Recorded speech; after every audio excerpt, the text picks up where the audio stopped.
Welcome. This is part one of Module 1, Introduction to Intensive Interventions in Reading. And the objective for today is that we are going to be talking about why reading intervention is important. But before we get into that, I want to start by introducing you to a couple of students. We have Ruth, who is in first grade, and Colin, who is in fifth grade. And these are kids like any other kids. They have families, they have friends, they have things that they like to do, they have things that they're good at. Just typical kids, very similar to kids that you know and work with. But another thing about Ruth and Colin is they're both having difficulty learning to read. So Ruth in first grade is having a hard time figuring out how reading works, how sounds and letters and patterns come together to form words. She's also figuring out that this is coming a lot easier to other kids in her class than it is to her.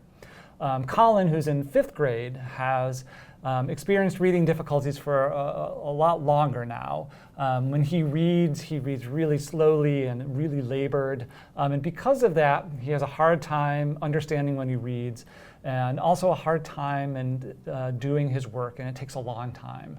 And so also because of that, because reading is so hard for him and so frustrating, he's also starting to learn and figure out ways to avoid reading. So some might say, big deal. There's always kids that are having a hard time with reading. Lots of kids have a hard time with reading. They always have and they always will. Also, we might say something like, well, they'll probably catch up, or if we just wait a little while, they'll figure it out. We also might say that they have lots of other strengths so that they'll be fine. But the purpose of this part of this module is to talk about how it really is a big deal, that it really does matter, that learning to read or not learning to read has really important, significant long-term implications for both success in school and success in life. And probably most importantly, we don't have to wait to sort of find out what happens, that we have really effective strategies and interventions that can help students like Ruth and Colin become better readers, become successful readers. I also like to think about real kids, especially when we're talking about more kind of broader ideas and abstract concepts around reading and teaching reading. What we're really talking about is the lives of kids like Ruth and Colin. So it's helpful for me when we go through this is to always kind of think about, like, what does this mean for real kids in real schools, kids that you know and you work with. So we know a lot about reading and teaching reading. We have an extensive knowledge base in reading. And I want to start by sharing with you some things that I think are particularly compelling about what we know about reading and about the importance of reading. So reading is essential to success in our society. We know, for example, that reading is critically important for academic achievement in all areas. So learning to read is really a tool. Reading is a tool that we use to access content in all other areas. So we use reading to learn about history, to learn about math, to learn about science, to learn about literature. And so for students that aren't able to read, they don't have that tool to be able to be successful learners in other areas. So reading is critical to academic success. We also know that reading is associated with long-term outcomes as well. So the inability to read is highly related to real important long-term negative outcomes. Things like school dropout or unwanted pregnancies, or long-term negative economic outcomes, things like under or unemployment. So reading isn't just important for school, but it's important for life as well. And reading has never been more important than it is today, especially in our increasingly technological society with greater connections and communications across people and across nations through the internet and social media. In fact, these increases in technology haven't made reading less important, but actually even more important to be able to be active participants in this global community, this global economy. And so reading is more important now than it's ever been before, and what that does is it places increasing demands on schools. Sometimes we get into this sort of teacher bashing, blaming teachers and blaming schools for low reading achievement. We say that schools are not as good as they used to be at being able to teach kids to read.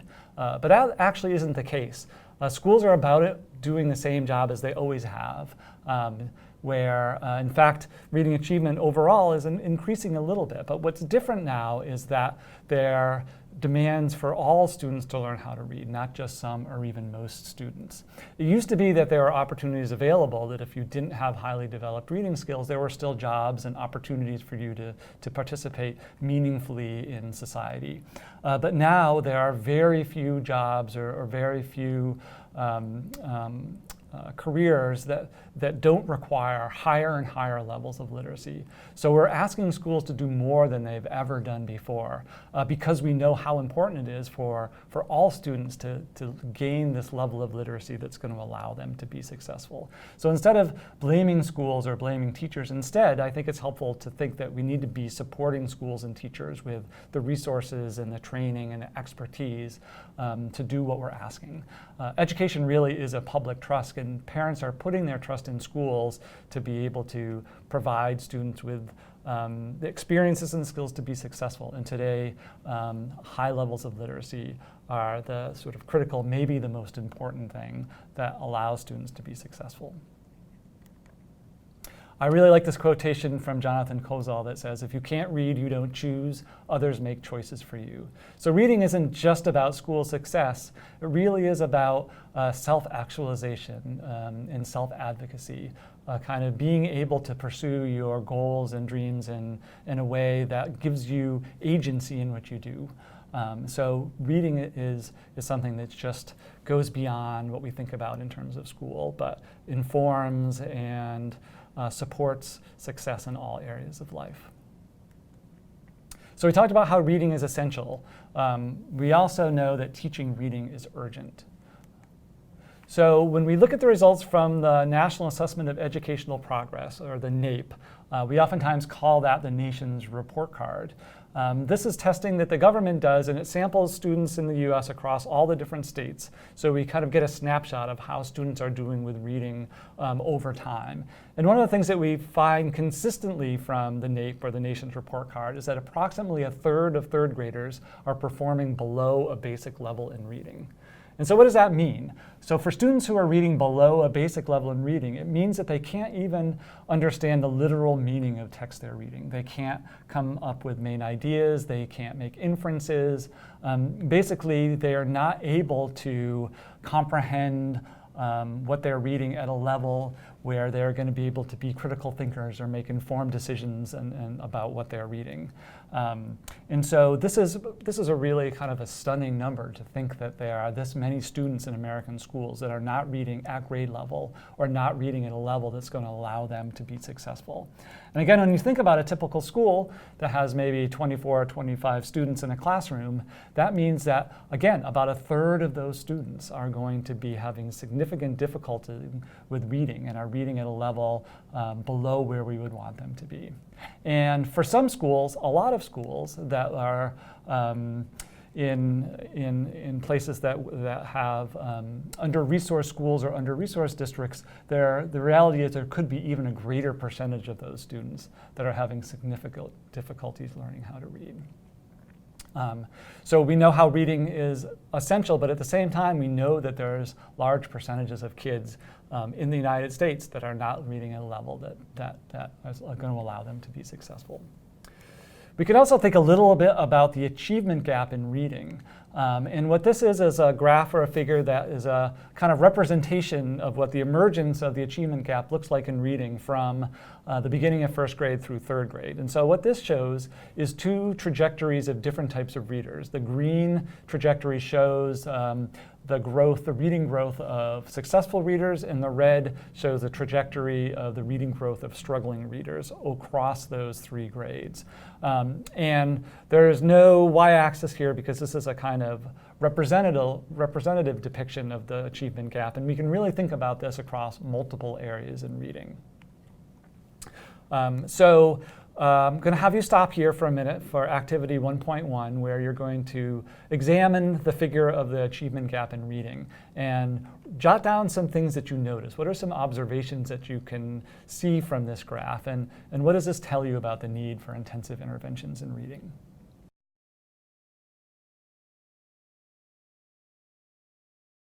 So there are a number of things that you may have observed from this figure of the emergence of the achievement gap in reading. So one of the things which is a little bit subtle, but you can see that at the beginning of first grade, even though the trajectories are closer together, there's still a gap there. And in fact, we know that not only is the achievement gap present at the beginning of first grade, it's also already there at the beginning of kindergarten.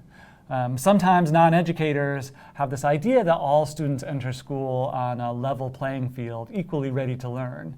But we know that that's not the case. That even at the beginning of kindergarten, there are significant differences in students in their experiences with early language and literacy. So in fact, the achievement gap is already present at the beginning of kindergarten, and as you can see here, at the beginning of first grade. Another thing you may have noticed is that the achievement gap grows larger over time, that there's kind of this spreading fan shape to the achievement gap, where you see that the differences in first grade are smaller, and by third grade, the gap is growing larger and larger. Sometimes we call that the Matthew effect in reading. And the Matthew effect comes from the book of Matthew in the Bible, which talks about how the rich get richer and the poor get poorer. So in a sense, there's almost this sort of self-fulfilling prophecy or vicious cycle about the achievement gap, where students that get off to a good start in reading, it comes easier to them and it's more motivating, so they do more reading. More reading is more reading practice, and that makes them better in reading. So all of these things kind of come together to reinforce that trajectory and make them better and better readers. On the other hand, students that got off to a difficult time with reading comes really difficult for them. They're not going to be doing as much reading or practicing, so they don't get better that way. Also, it's really frustrating and difficult for them, so they may not be reading as much as their more successful peers. And so this exaggerates their trajectory and it keeps it from increasing. So both of these things are happening where over time the achievement gap gets larger and larger. On a side note, this is also a kind of reason why we oftentimes think about the importance of preventing reading difficulties before they emerge and become intractable. For example, you can almost see that there's a potential window of opportunity early on where addressing the achievement gap could be more effective and more efficient than waiting till later when it's more difficult to close that gap between struggling readers and successful readers. Another thing that kind of goes along with that you may have noticed is that when you look at the summer between first grade and second grade, that's right around here, you can see that there's a sort of decrease in reading skill for both successful readers and struggling readers. But then when you look at the summer between grade 2 and grade 3, you see that struggling readers have another dip in their achievement, while at the same time successful readers over the summer are continuing to make progress. So what does that mean? It could be that because successful readers are having these really successful experiences with readings, they're getting better at it, they're motivated to do it, that they might be more likely to read over the summer. They're more motivated to read over the summer. Whereas on the same time, struggling readers, that's really difficult for them or frustrating, they might not be doing as much independent reading. On the other hand, they may be motivated to read, but they may not have the skills to read independently. And without the supports of school over the summer, they're not able to continue that kind of really guided and scaffolded and supportive reading instruction that they had during the school year. So that's just another way that it sort of shows this kind of insidious growth of the achievement gap over time and in the summer as well. So one of the things that you can't see from this figure, but that is also really important, is that once students get on one of these trajectories, it's very difficult to get off that trajectory. So that's really good news if you're a successful reader. So if you get off to a good start in the early grades as a successful reader, there's a high likelihood that you're going to stay on that successful trajectory. In fact, there's probably about an 80 or 90% chance that if you're a good reader in first grade, you're going to continue to be a good reader in third grade.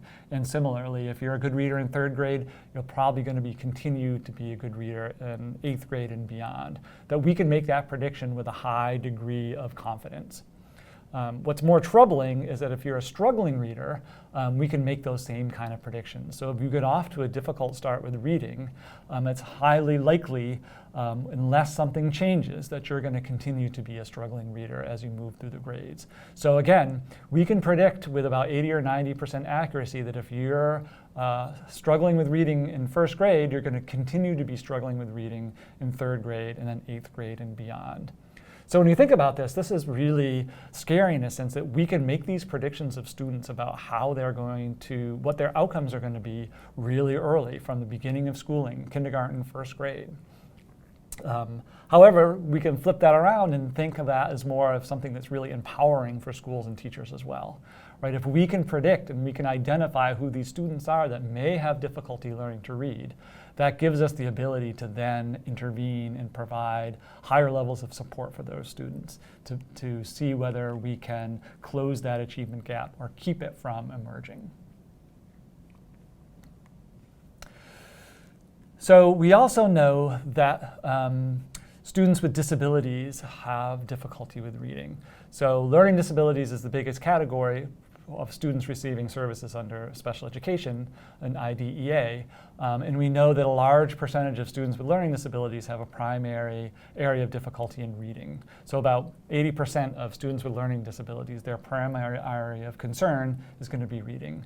So we know that there's large percentages of students who are having difficulty with reading in general classrooms, but we also know that there are significant numbers of students who are going to have really long-term intensive needs in reading. So again, when we think about our classroom, there may be 3 or 4 students that are not only going to be reading below grade level, but are going to have significant difficulties with learning how to read.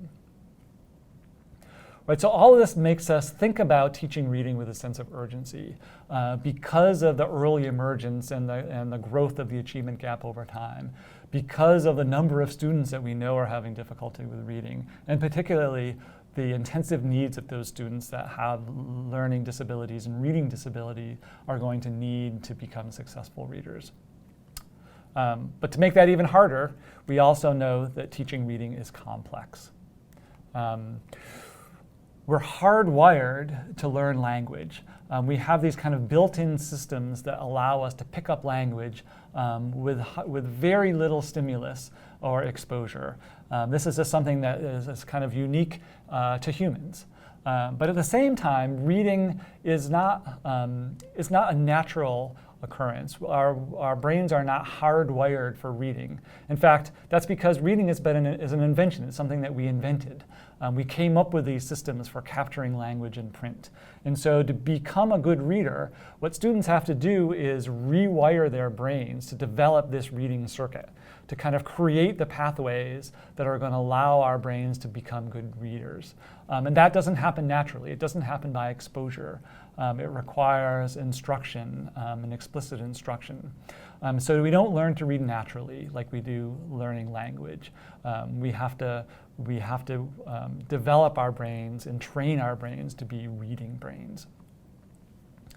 We also know that reading is complex and that there are a number of components that go into being a successful reader. This is a kind of a simplified version of some of the different components that go into reading. And again, most of us are kind of familiar with these big ideas in reading, things like oral language and vocabulary, phonemic awareness, phonics, reading fluency, and comprehension.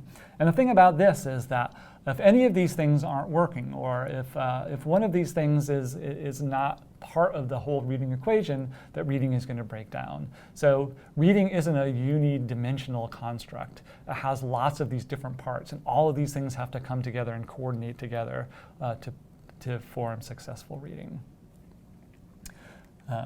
Our sage from Connecticut, Mark Twain, has important things to say about pretty much anything. And he has something that is relevant here. He said that to every problem there is a simple solution that doesn't work. And so, in fact, the more we learn about reading science and reading development and reading instruction, the more we learn that there aren't easy answers to teaching kids to read, especially kids that are experiencing reading difficulties. The more we learn, the more we realize how complex it is. There's a famous paper by reading researcher Louisa Moats that talks about that teaching reading is rocket science, and that teaching reading really is a job for an expert. And for those of us that are going to be working with students that are experiencing the most significant difficulties, the expertise that goes into being a good teacher of reading is immense. And oftentimes we underestimate that. Schools of education, administrators, school districts underestimate the level of expertise that goes into teaching reading. We also know that teaching reading doesn't take place in a vacuum. It takes place in schools with real teachers, real kids. And we know that schools are complex with things like scheduling and curriculum and assessment and coordination and alignment of supports across tiers of instruction and across subjects, that schools are really messy places. So we have to take what we know about teaching reading and develop the systems and the infrastructure in schools to do it in a way that's effective and efficient. So we've talked about a couple of things. So that one, reading is more important now than it's ever been, that we have to think about teaching reading with a sense of urgency, and that it's difficult to do, that reading is really complex and teaching reading is a job for an expert. But to switch that, we also know how to teach almost all students how to read. We have a significant knowledge base about teaching reading. In fact, we know more about teaching reading than probably any other area of education, right? And this comes from a couple of things. We have a growing science of reading development, reading disabilities. And then we also have a science of evaluating and developing effective practices in multiple areas: reading assessment, reading instruction, and reading intervention. So we're on solid footing when we look to the evidence and we look to the science about how we support kids to become successful readers.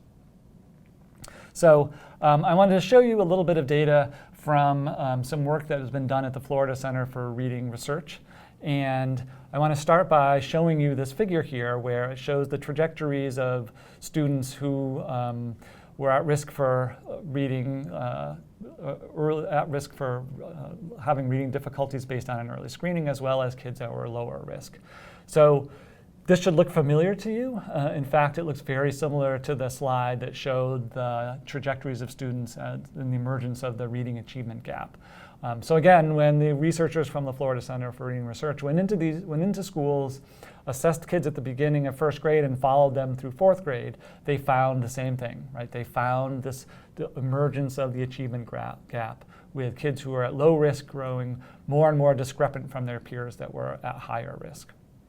But what was different is then the folks at the Florida Center for Reading Research came back to the school, identified a second cohort of students, but this time really worked carefully with the school to help provide intensive interventions that were based on assessment, data-based decision-making, and really thinking about how to increase the intensity of supports and intervention for those students that were identified as at risk. And then when they followed those kids over time, this is what they found. So I really like this slide because it shows that the achievement gap isn't set in stone. That when we use the best of what we know from science and research, we can change trajectories of students who are at risk for reading difficulties. We can sort of change the future for these students. And this is very empowering to think about it this way. And at the same time, we also know that when there are students who have been experiencing reading difficulties for long periods of time, it's not easy, but we also know that we have strategies and interventions where we can make significant and meaningful differences in the reading achievement of students. So coming back to Ruth and Colin, what does all this mean for Ruth and Colin? Well, first it means that we need to think about teaching reading for Ruth and Colin as maybe the top priority for schools. Given what we know about the importance of reading for long-term outcomes, we need to think about prioritizing reading supports for Ruth and Colin. We also know we have to think about this with a sense of urgency because of the achievement gap and because differences get larger over time and that students fall further and further behind. So to think about catching students up, we need to think about doing this with a sense of urgency. We also know that it's not going to be easy. right? That this is going to be complex, that we have to deal with something that doesn't come easily for a lot of students. Also, that's something that has a lot of components and a lot of parts of reading that we need to consider when we're teaching. But at the same time, we also know that we have the science and the research behind us, that we have strategies and techniques for increasing the intensity of interventions for students like Ruth and Colin, so that we can do the best we can to ensure that they develop reading skills that will allow them to be successful. So again, this is a part of this module where trying to sort of set the stage and the context for why we're talking about intensive interventions and why there's a need for intensive interventions. And so we're going to be moving forward from there. And before we move on to the next part, we have a journal entry for you. And this is a chance just to kind of think a little bit about some of the things that resonated with you from this part of the module. And so to put this in context a little bit, we'd like you to think of yourself as having a conversation with an administrator about the importance of intensive interventions in reading. And think about kind of 3 really important big ideas or takeaways from this part of the module. And think about how you might sort of summarize and synthesize those 3 big ideas in a way that would communicate the importance of intensive interventions to administrator or to a parent or to a policymaker.